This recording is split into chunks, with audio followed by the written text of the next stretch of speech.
Hello दोस्तों, welcome to blog. तो कैसे आप सब? आई होप अच्छे होंगे। तो आपका स्वागत है मेरे न्यू ब्लॉग में। और ये है हमारी अन्या, इनसे मिलिए। अन्या हेलो बोलो। और ये है भानु, हेलो बोलो। तो अभी शाम के बज रहे हैं 5, तब ये ब्लॉग में बना रही हूँ। और अन्या खेल रही है, भानु से डरती है वो। देखो अन्या, अन्या टकली टकली। भानु में इतना बिजी है कि माँ की भी याद नहीं आ रही, माँ की आवाज़ भी सुनाई नहीं दे रही। अन्या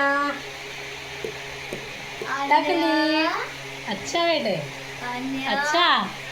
अब सुनिए आवाज़। हाँ बोलो कुछ, बोलो।